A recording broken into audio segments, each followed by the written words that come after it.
오늘 헌신의 시금석이라는 제목으로 우리가 함께 은혜를 받기를 원합니다. 참된 헌신이란 무엇인가? 많은 사람들이 말로는 참 헌신을 참 많이 합니다. 말로는 자신의 생명까지도 여러 번 이렇게 바치는 사람들도 사실 있죠. 그러나 하나님은 실천적인 측면에서의 우리의 헌신을 요구하신다는 사실입니다.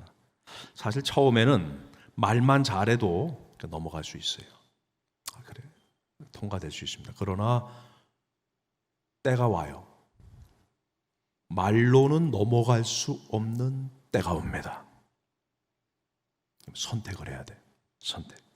그 헌신의 대상이 누구냐?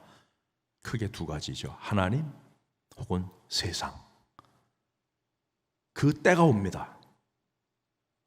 오늘 에스더의 이 말씀의 내용도 말로는 넘어갈 수 없는 분명한 그런 행동의 선택, 그걸 통해서 그 사람의 신앙이 어떤 신앙이었나?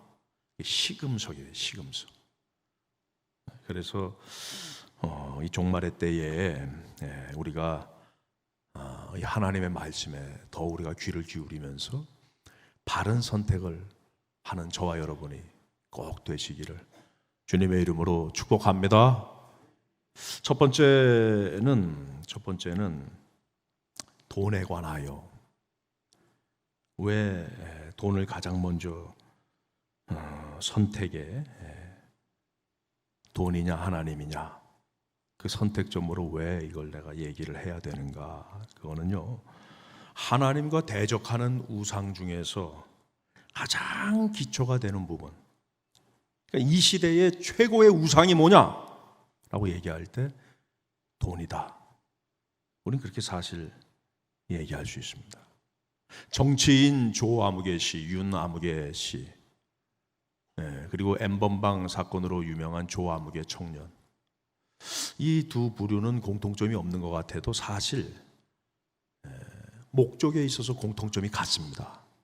뭐냐면 이분들의 최종 목적은 뭐냐면은 돈이에요. 돈. 사실 결론은 돈입니다. 돈을 위해서는 무슨 일이든지 돈을 위해서 하는 거예요. 누가 나의 돈에 조금이라도 손해를 끼치고 나의 이익에 조금이라도 해를 끼친다고 판단되면 그 사람은 아주 사나워지고 아주 전투적이 됩니다. 왜 그럴까요? 돈이 그 사람의 우상이고 생명이 되기 때문이라는 거예요. 그래서 아무리 자신을 아름다운 말로 포장을 하고 아름답게 포장을 해도 돈의 관계가 되면은 완전히 그 본질이 드러나게 되어진다는 사실이죠. 저도 지금까지 교회 생활을 하면서 그런 분들을 몇 분 본 적이 있어요. 그러나 우리가 이렇게 물어볼 수 있습니다. 비단 그런 사람만 그런 것인가? 실상 모든 사람의 이런 죄된 본질은 별반 다르지 않다는 것이죠. 그러나 전자와 후자의 결정적인 차이가 있습니다. 뭐냐면은 그 사람의 진정한 주인이 과연 누구냐? 돈이 그 사람의 주인이냐? 아니면 하나님이 그 사람의 주인이냐? 여러분, 돈이라는 것은 믿는 사람이든 안 믿는 사람이든 누구에게든 다 소중하고 귀중한 것은 틀림없는 사실입니다. 그런데 중요한 건 무엇이냐? 돈이 주인이 아니고 하나님이 주인인 사람은요, 돈보다 더 귀한 게 있다는 사실을 알고 그렇게 행동한다는 사실입니다.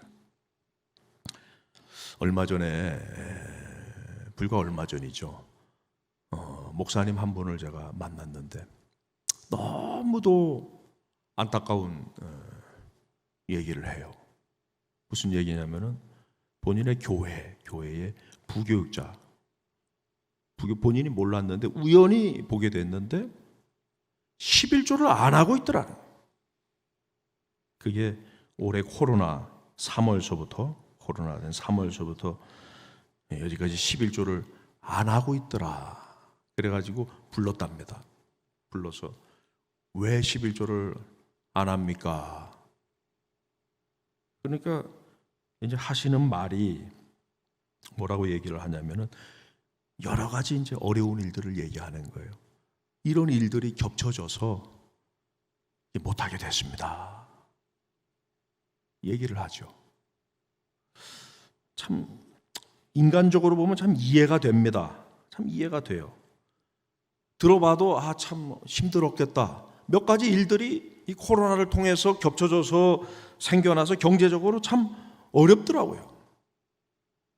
그러니까 교역자 사례를 받아도 이것 되고 저것 되고 이것 되고 하니까 11조 낼 돈이 없는 거야. 다 떼고 나니까 11조 낼 돈이 없어요. 저는 여하튼 그 목사님한테 저는 이렇게 얘기했어요. 그 교역자는 교역자가 아닙니다. 일반 성도도 그렇게 하지 않는데 그 사람은 교역자 자격이 없습니다. 교역자가 누굽니까? 생명까지도 하나님 앞에 헌신하겠다고 다짐하고 결단한 사람이 교역자인데 참 안타까운 거죠. 참 코로나로 어려운 시기입니다. 그런데요, 오히려 이런 어려운 시기에 더 헌신하는 사람도 있더라는 거예요. 몇 주 전에 저희 교회 새가족 한 분이, 성도님 한 분이 비전원금 수백만 원을 하셨어요. 돈이 남아서 드렸을까요? 제가 여러분들에게 한 가지 질문을 던지겠습니다. 11조 낼 돈이 남는 사람만 드리는 것인가요? 어떻습니까? 저의 1차적인 신앙의 전수자셨던 저희 부모님 평신도 부모님을 제가 한번 생각해 봤어요. 말씀을 준비하면서 저희 어머니는 늘 은행에 이자 낼 돈이 부족해가지고 늘 어려움을 겪고 세금 낼 돈, 공과금 낼 돈 이게 부족해서 늘 어려움을 겪으면서 우리 식구들 식사를 소뼈를 사갖고 와서 곰탕을 끓여.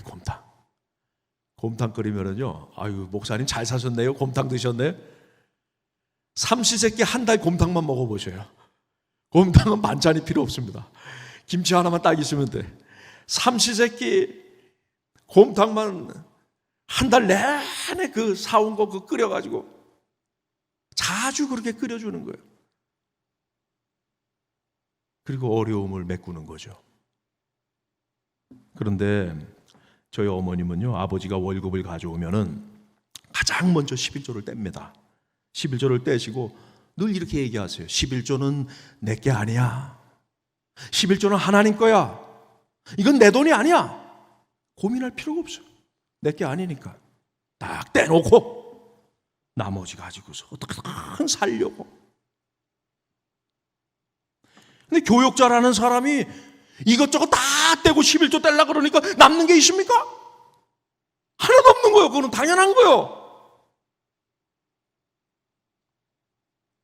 여러분 다시 한번 제가 물어볼게요. 돈이 남는 사람만 11조를 드려야 합니까? 우리는 흔히 이렇게 얘기할 수도 있어요. 저 사람은 돈이 있으니까, 돈이 많으니까 드리는 겁니다. 그런데 여러분, 실상은 돈이 많은 사람이 드리기가 더 어렵습니다.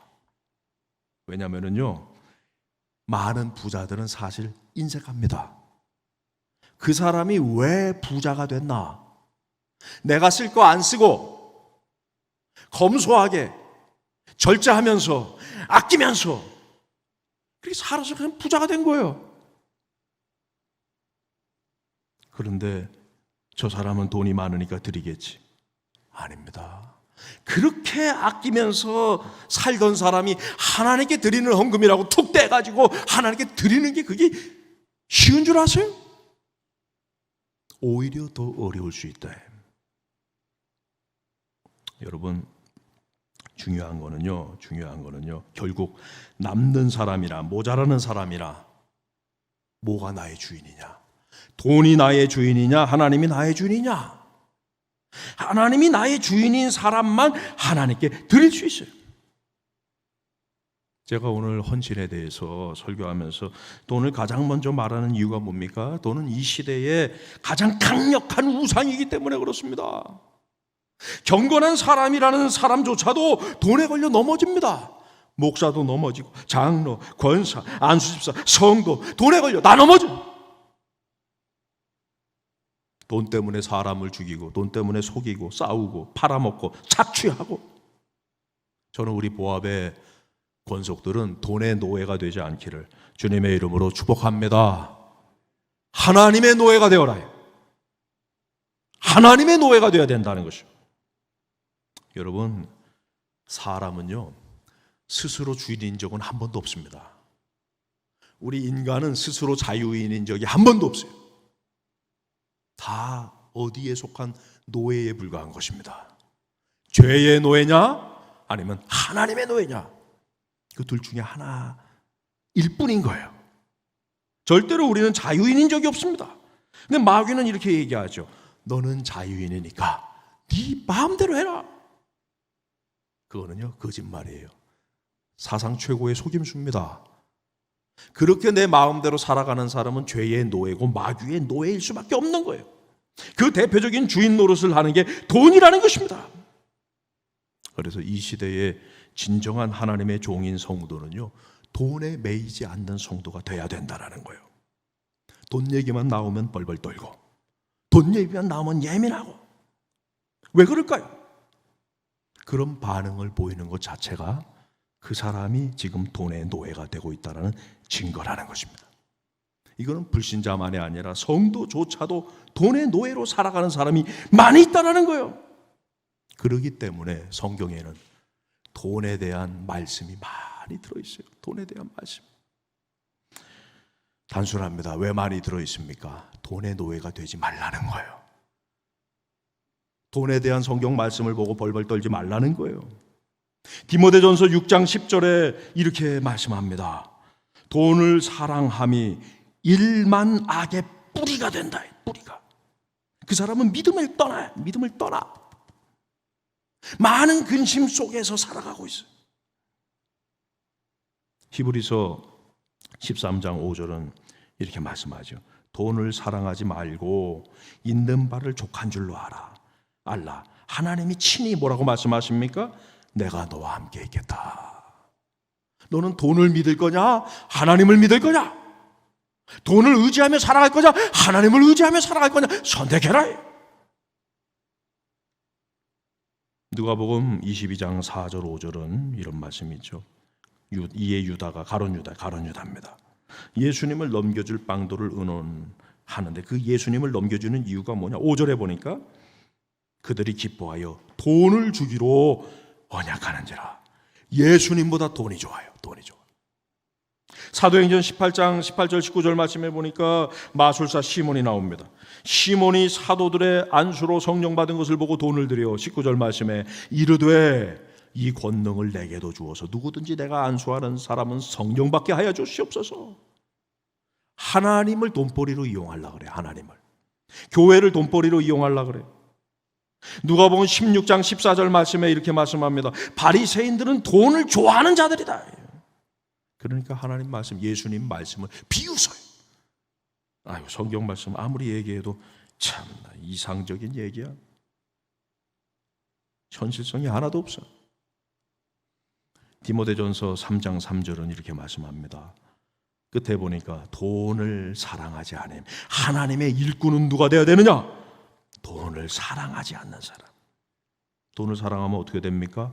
디모데후서 3장 2절에 보니까 돈을 사랑하면은 뒤에 나오는 게 쫙 돈을 사랑하는 사람은 자랑하는 사람, 자랑하는 사람이 돼. 돈 많은 걸 자랑하고 돈 많으니 교만해지고 돈 때문에 남을 비방하게 되고.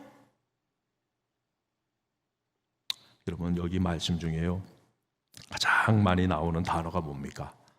돈을 사랑한다. 돈을 사랑한다. 여러분 이 신약만 제가 지금 말씀드렸는데 구약은 말할 것도 없어요. 구약은 말할 것도 없습니다. 더 수많은 구절들이 죄인인 인간은 돈을 너무 사랑한다는 거예요. 돈이 부모보다 좋고, 돈이 배우자보다 좋고, 돈이 자녀보다 좋고, 결국에는 돈이 하나님보다 좋아, 예수님보다 좋아요. 그래서 목사가 돈에 관해서 설교를 하면은 이렇게 착각을 합니다. 내가 그토록 사랑하는 돈을 지금 내놓으라고 설교를 하나 보구나. 여러분, 혹시 그런 분은 안 계실 줄 알지만 혹시 그런 분이 있다면 절대로 오해하지 마세요. 헌금은 그야말로 헌신하여 드리는 돈입니다. 그러니까 정말 드리기 싫은데 너무나 이 돈이 아까운데 남들 눈치 보느라고 억지로 드리는 헌금은요, 드리지 마세요. 하나님은 그런 헌금 기뻐하지도 않고 교회는 그런 헌금 필요하지 않습니다. 분명히 아셔야 됩니다. 오히려 그런 헌금 드리면은요, 아나니아와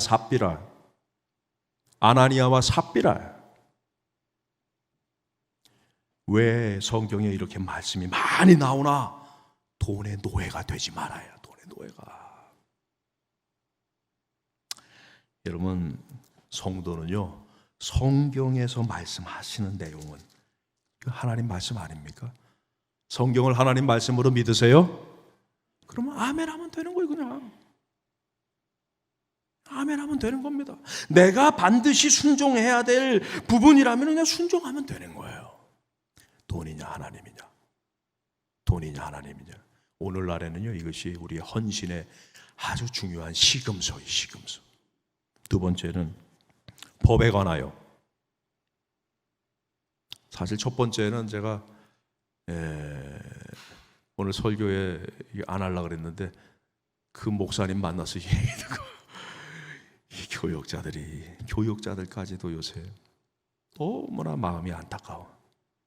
돈의 노예가 됐구나, 돈의 노예. 사실 법에 대해서 이게 오늘 본문 내용입니다. 법에 관해서 법. 여러분, 오늘 이 본문이 에스더 4장 6절 말씀, 에스더 4장 16절 말씀 참 유명한 말씀이잖아요. 당신은 가서 수산에 있는 유다인을 다 모으고 나를 위하여 금식하되 밤낮 3일을 먹지도 말고 마시지도 마소서. 나도 나의 시녀와 더불어 이렇게 금식한 후에 규례를 어기고 왕에게 나아가리니 죽으면 죽으리이다. 야, 참 얼마나 이 말씀이 참 얼마나 정말 죽음을 각오한 결단입니까? 근데 여기에 초점은 왜 에스더는 죽음을 각오하게 됐나라는 결단의 이유가 오늘 사실 초점인 거예요. 사실 에스더가 여왕이잖아요. 왕비잖아요. 왕비가 왕에게 나가는 것이, 그래서 자기의 민족인 유대인을 위해서 뭔가를 말하는 것은 그거는 뭐 잘못된 게 아닙니다. 그게 죽을 그런 건 아닌 거예요. 그런데 무엇이 진정한 문제냐? 그건 뭐냐면요, 불법을 하면서 국가의 국법을 어기면서 왕에게 나가는 것은 그거는 생명을 거는 거예요. 생명을 거는.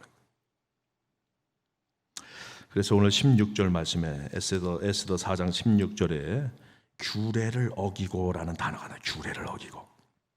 여기서 이 규례라는 이 단어는요, 히브리어로 다트라는 단어인데, 로카다트, 이건 뭐냐면 규례에 따르지 않고, 이런 말이에요.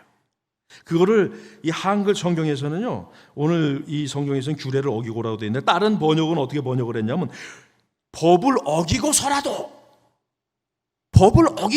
내가 신앙적인 결단을 하겠다. 법을 어기는 한이 있더라도, 법을 어겨서라도, 영어 성경에 보면은 against the law, 율법에 내가 반해서, 법에 반해서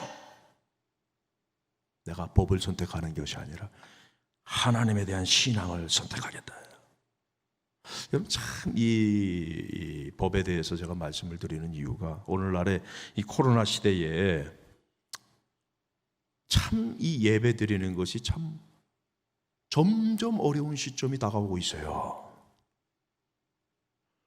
예배 드리는 거, 이 집합 제한 모임이라는 것들, 뭐 소모임 금지, 이게 굉장히 이것이 자의적으로 해석될 수 있는 그런 부분들이 많다라는 것이죠. 벌금을 매긴다 그래요. 벌금 300만 원 벌금을 매기겠다. 여러분, 뭐 주일 하다가 교회 나와 300만 원 혹시 벌금이 떨어지면은 걱정하지 마시고 제가라도 내드릴 테니까 두려워하지 마세요. 중요한 거는 뭐냐? 한 가지 제가 질문을 던지겠습니다. 법은 신성 불가침의 영역으로 반드시 지켜야만 되는가? 성도는 여기에 두 부류의 반응을 할 수 있어요. 첫째는 어떤 법이든 국가가 제정한 법은 다 따라야 된다 이렇게 생각하는 사람이 있고, 어떤 성도는 신앙에 저촉하는 어떤 법은 따르지 말아야 된다 이렇게 생각하는 사람이 있습니다. 제가 성경적인 견해를 말씀을 드릴게요. 우리가 지난주에 다니엘에 대해서 우리가 살펴봤는데, 다니엘과 그 세 친구 사드락 메삭 아벳느고 세 친구는 고위 공직자입니다. 그러니까 고위 공직자라는 건 뭐냐면 누구보다도 국법을 잘 지켜야 될 그런 사람이라는 거예요. 오늘 나오는 이 에스더도 한 일국의 왕비입니다. 그러니까 누구보다도 법을 참 잘 지켜야 될 그런 사람이라는 거예요. 그런데 문제는 뭐냐? 국가 법을 따를 경우에는 하나님 법을 어기게 되는 상황이 지금 눈앞에 놓여졌다는 거예요. 그때 성도는 국가 법을 따를 것이냐, 하나님 법을 따를 것이냐? 지난주에 우리가 보았던 다니엘과 세 친구는 고위 공직자임에도 불구하고 국가 법을 어기고 하나님 법을 따랐다는 것이죠. 그래서 죽음의 위기에 놓여지게 된 것입니다. 사자굴에 던져지고 용광로에 던져지고, 에스더도 왕비로서 국가법을 지켜야 됨에도 불구하고 국법을 어길 수밖에 없는 그런 상황을 맞닥뜨리게 된 것이에요. 여러분, 우리가 인생을 살다 보면은 그런 때를 맞닥뜨릴 수가 있다는 거예요. 그러면 우리는 뭘 선택해야 되느냐? 뭘? 그게 그 사람의 신앙의 시금석이다. 그 사람의 헌신의 시금석이다. 근데 여러분, 이걸 하셔야 됩니다. 국가라는 것이 우리가 생각하는 것처럼 절대적이지 않다라는 거예요. 굉장히 상대적입니다. 지금도 세계 각국에 대한민국 국민들이 있습니다. 근데 그 사람이 어느 한순간 마음의 결심을 하고 나는 대한민국 국민임을 나는 포기하겠다. 나는 이제 아르헨티나, 나는 이제 저 미국, 나는 저 유럽의, 나는 저 나라의 국민으로서 나는 내 국가를 바꾸겠다. 그러면은요, 그 순간 그렇게 결정하고 그렇게 그 사람이 바꾸는 순간 한국의 법은 그 사람에게 아무 영향력을 끼치지 못합니다. 바뀐 그 나라의 법이 그 사람을 영향을 끼치게 되어져 있는 거예요. 여러분, 심지어 나라가 없어지기도 합니다. 그러니 나라가 없어지면 법이라는 건 그 나라의 법은 어떻게 됩니까? 영원히 사장되는 거예요. 성경에 나와 있는 위대한 세계 강대국들, 아수르, 바벨론, 로마, 하나도 없습니다. 하나도. 우리나라만 보세요. 삼국시대, 고려, 조선, 국가 다 없습니다. 하나도 남질 않았어요. 여러분, 따라서 법이라는 것은 지극히 상대적인 것이다. 반면에 하나님은 절대적이다. 하나님의 나라는 영원합니다. 하나님은 영원합니다. 그 사람이 믿는 사람이든 안 믿는 사람이든 모든 사람은 결국에는 최종적으로 하나님 나라의 법에 의해서 결정이나 심판이 되게 되어져 있어요. 그 사람이 알든 모르든 결국에는 하나님의 나라의 법에 적용이 된단 말이에요. 그러면은 국가의 법을 지킬 거냐, 하나님의 나라의 법을 지킬 거냐, 두 개가 상치될 때 당연히 상위법을 지켜야죠. 당연히 그거는 상위법을 지키는 건 지극히 당연한 것이다. 그래서 이 두 가지가 충돌한단 말이에요.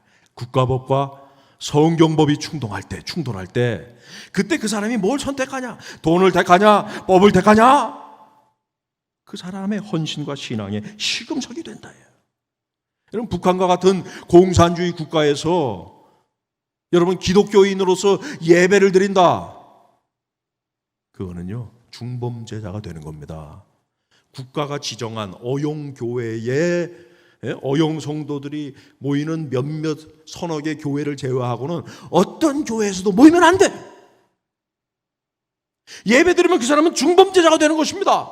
그러한 때에 나는 북한이라는 그런 사회 속에서 나는 성도가 될 것이냐, 하나님 말씀에 순종할 것이냐, 안 할 것이냐, 그거는요 굉장한 결단이라는 거예요. 여러분, 참으로 선택해야 될 시점이 분명히 언젠가는 있는 것입니다. 근데 법이라는 거는요, 한번 제정되면은 굉장히 무서운 거예요. 굉장히 무서워. 지금 우리나라의 차별금지법이 입안돼서 올라가 있는데요, 그게 제정이 되면은 여러분 상상할 수 없는 일이 일어날 것입니다. 민식이법 아시죠? 어린이 보호구역에서 사고가 나면은 모든 책임은 운전자에게 있다. 좋은 의도로 시작을 했어요. 그런데요, 어마어마한 그게 악용을 지금 하고 있고 그게 악법이 돼버렸어요. 사진에 보시면은 한문철 변호사라고, 이 사람이 유명한 그 자동차 이 전문 변호사입니다. 근데 이 사람한테 질문들이 막 하는 거예요. 사진에 보면 이 내용도 그 중에 하나인데, 이게 조회수가 이건 247만 회, 247만 명이 조회를 했어요. 일주일 만에. 제가 어제 살펴본 겁니다. 일주일 만에 247만 명이 본 내용이 뭐냐면은, 이것 말고도 여러 사람이 질문을 던지는 거예요. 뭐냐면은, 민식이법에 따라서 내가 30km 이하로 달렸는데 심지어 멈춰서 있단 말이에요. 멈춰서 있는데 어린아이가 와서 일부러 부딪혀. 그럼 내가 범법자입니까? 내가 잘못했습니까? 하나 잘못한 거 없어요. 오히려 내 차가 망가졌어요. 그런데 돈 물어줘야 돼. 합의를 봐야 되는 거예요. 70만 원을 합의금으로 줬다는 거예요. 70만 원. 억울합니다. 어쩔 수가 없대. 민식이법. 그래서 다 여기서 설문조사한 사람들이 뭐냐면, 이건 악법이다 말이에요. 이건 악법이다. 좋은 의도로 시작됐지만 한번 제정이 되면은요, 개정도 거의 불가능해요. 개정도. 누가 그 개정하겠습니까? 나와서? 한번 제정되면은요, 개정이라는 거는 거의 불가능하다고 봐야 되는 거예요. 차별금지법. 그게 만약에 통과하게 됐습니다. 법이 제정이 됐어요. 제가 설교합니다. 성경만이 유일한 진리입니다. 예수님을 믿어야만 구원받습니다. 동성애는 죄입니다. 동성애 결혼 하지 마세요. 그러면은요, 누군가가 나를 고발하지 않는다면 아무 문제 될 건 없어요. 그런 거 아닙니까? 법이라는 게 누가 나를 고발하지 않으면 문제 될 건 하나도 없어요. 그런데 누군가가, 저 목사가 나 상처받았다, 불교 신자인데 성경, 불경도 진리고 절대 진리고 불경도 천국 가는 길인데, 구원받는 길인데 예수만 구원받는다 그런다. 나 차별당했단 말이야. 동성애자가 나 동성애자 죄인이라 그런다. 나 차별당했단 말이야. 저 사람 차별금지법을 어겼습니다. 그러니 재판에 재판 비용 들어가죠. 벌금 내야죠. 합의금 줘야죠. 망하는 거야. 여러분, 이 차별금지법이라는 게요, 무서운 겁니다. 차별금지법이 통과가 되고 누군가 여기 앉아 있어요. 저 목사 어떻게 설교하는지 내가 꼬투리 잡아야 되겠다. 녹음 딱 하면서 저 목사 차별하는 거에 대해서 설교하면은 바로 고소해야지. 동성애 잘못 얘기하면 고소해야지. 진리, 종교 진리 지만 옳다고 얘기하면 고소해야지. 딱 그러고 있는데 제가 어떻게 설교할까요? 아유, 예수 말고 다른 거 믿어도 됩니다. 동성애도 좋은 거예요. 이렇게 설교해야 됩니까? 아니면은 아예 그 안 걸리려고 와서 딱 녹음 들고 있으니까 안 걸리려고 아예 그런 거 싹 빼놓고 합니까? 그건 성경이 아니에요. 제가 그렇게 설교하면은요, 저는 성경을 전하는 목사가 아니란 말이에요. 여러분, 참 어려운 겁니다. 이 코로나 시대에 여러분, 이와 같은 이 법은요, 우리의 헌신과 신앙의 시금석이에요. 시금석. 그럴 때가 올 수도 있어요. 그러기가 그렇지 않기를 기도하지만, 마지막 세 번째, 우리의 신앙의 헌신의 시금석은 뭐냐? 권자, 권력. 여러분, 이 뉴스를 보면은 여러분들도 아마 제가 생각한 생각을 아마 하실 겁니다. 뉴스를 가만히 보면은요, 정치하는 정치인들을 가만히 보면은요, 그 사람이 언제적 사람인데, 이해찬 씨, 박지원 씨, 언제적 사람인데 아직까지도 그거 하고 있어. 다 일반 정치만 그렇습니까? 교단 정치, 총회 정치 봐도 그 장로님, 그 목사님, 아니 언제적 목사님인데, 언제적 장로님 아직까지도 총회에서. 왜 그럴까요? 왜 항상 그 사람이겠습니까? 여러분, 이 권력, 권자라는 거는요, 한 번 맛을 들이면은요, 발을 빼기가 어려워요. 마약 같아, 마약. 정치 권자의 매력입니다. 여러분, 에스더가 어떻게 해서 왕비가 됐죠? 물론 간단하죠. 전임 왕비가 패비가 됐으니까 왕비가 된 거예요. 아주 간단한 내용입니다. 그럼 여러분, 전임 왕비가 왜 패비가 됐습니까? 이 페르시아라는 이 대국에서 왕의 부인이단 말이에요. 왕의 부인. 대단한 권력의 자리 아닙니까? 권자 아닙니까? 그 왕의 부인이라는 그 권자에 오래 앉다 보니까 뭘 잊어먹냐면요, 나의 이 왕비라는 이 권력이 왕에게서 나온다는 사실을 망각하는 거예요. 나의 이 권력이 내 스스로에게서 나온다고 착각을 하는 거야. 이게 나의 권력이라고 착각하는 거예요.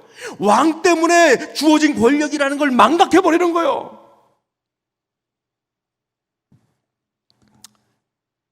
여러분, 권자는요, 나 스스로에게서 나오는 것이 아님을 여러분 깨달으시기를 주님의 이름으로 축원합니다.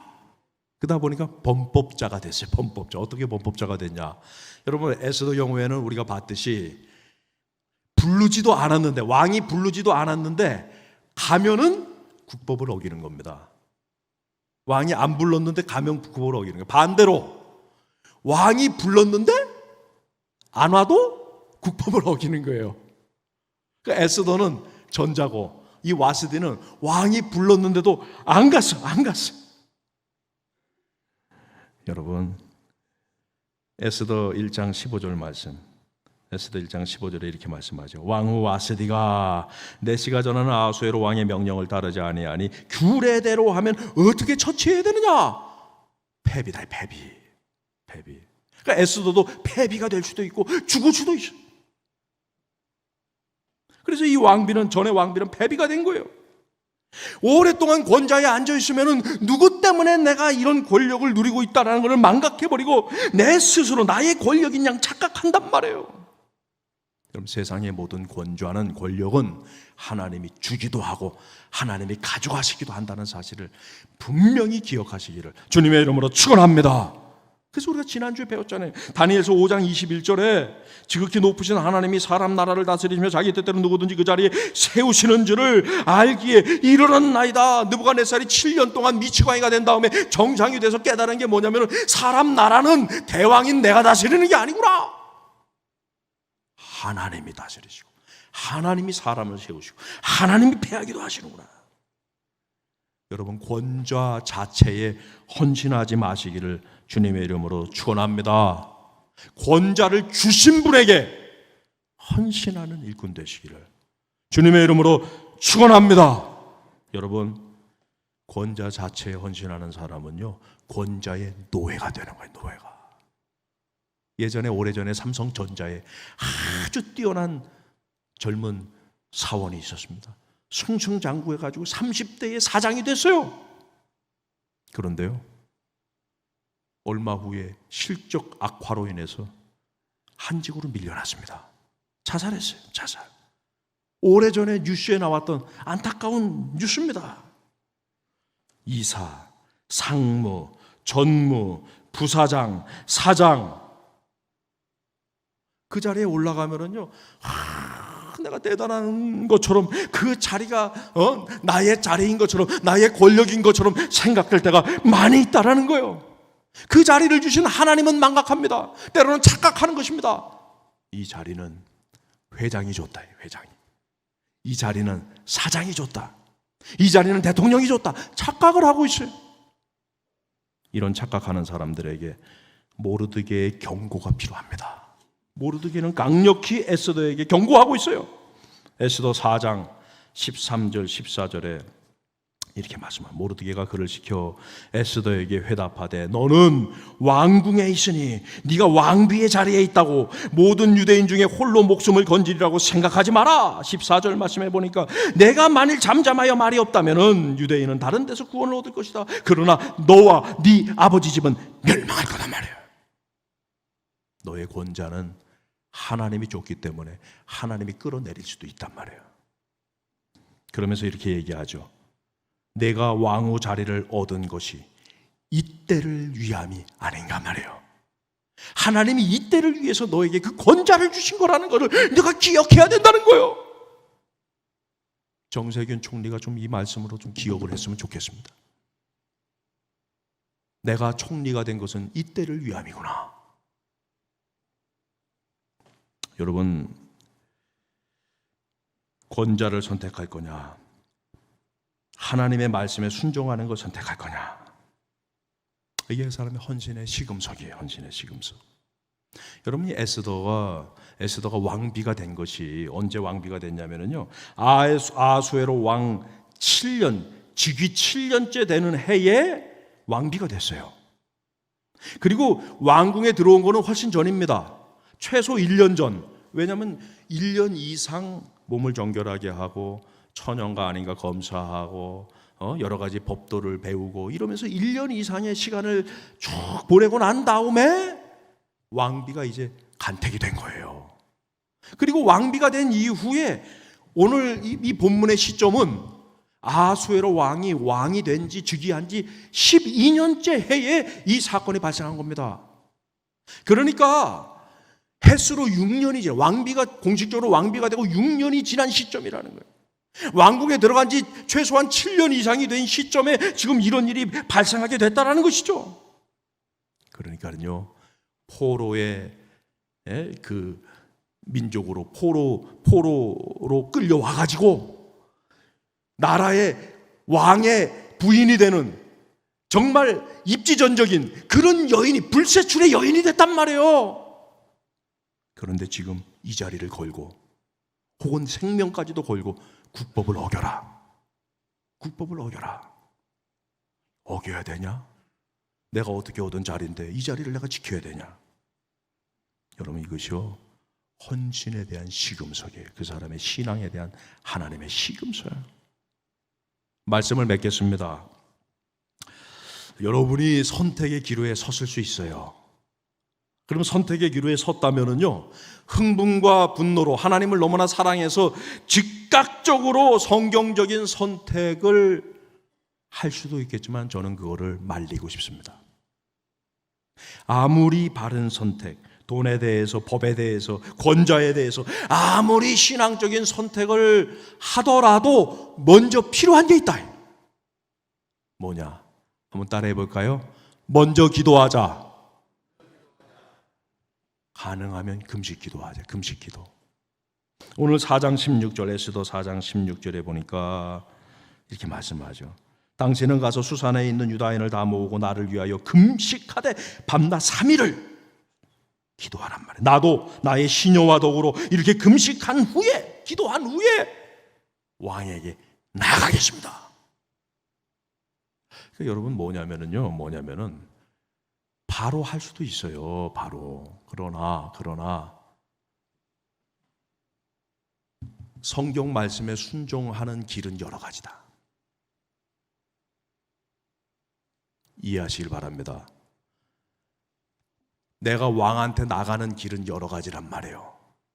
왕한테 나가서 할 말도 여러 가지란 말이에요. 내가 법 대신 하나님을 선택하는 방법, 내가 돈 대신 하나님을 선택하는 방법도 여러 가지가 있을 수 있다는 거예요. 바른 선택을 하지만 성경적인 선택, 아예 돈을 선택하고 권자를 선택하고 법을, 이런 사람은 아예 이건 여기 해당 사항이 없습니다. 그러나 바른 선택을 할지라도 미리 기도하고 선택하면 지혜를 주세요. 지혜. 어떻게 하나님을 선택해야 될까?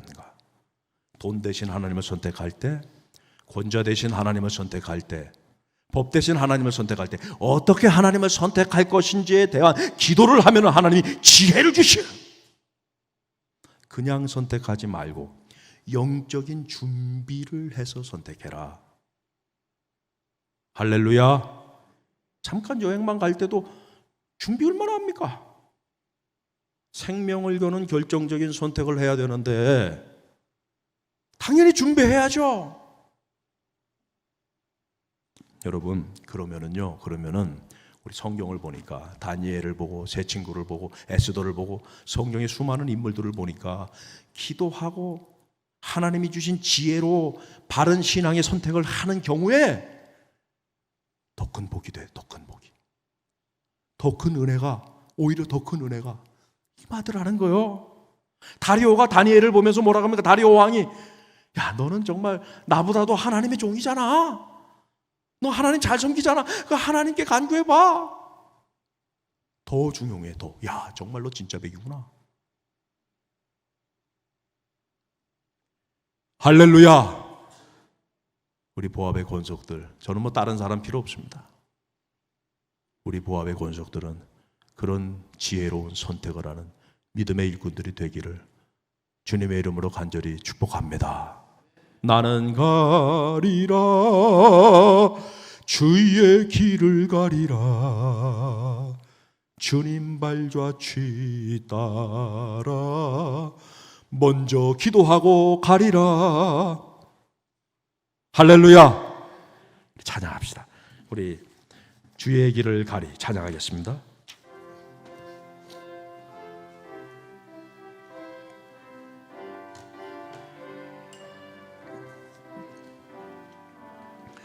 비바람이 앞길을 막아도 나는 가리, 주의 길을 가리. 눈보라가 앞길을 가려도 나는 가리, 주의 길을 가리. 이 길은 영광의 길, 아멘. 이 길은 승리의 길, 나를 구원하신 십자가 지고 먼저 가신 길, 십자가 지고 가신 길, 나는 가리라, 주의 길을 가리라. 주님 발자취 따라 나는 가리라, 나는 가리라,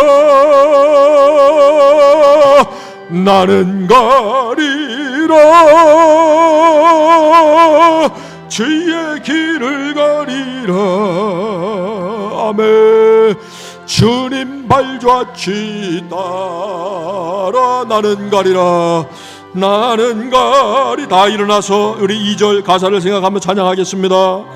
험만 파도 앞길을 나는 가리, 나는 가리, 주의 길을 가리. 눈 모진 바람 앞길을 가려도, 모진 바람 앞길을 가려도 나는 가리, 주의 길을 가리. 주님, 이 길은 고난의 길, 이 길은 생명의 길, 나를 구원하신 주님이 십자가 지고 가신 길, 나는 가리라. 아멘. 주의 길을 가리라, 주님 발자취 따라 나는 가리라, 나는 가리라, 나는 가리라, 주의 길을 가리라. 주님 발자취 따라 나는 가리라.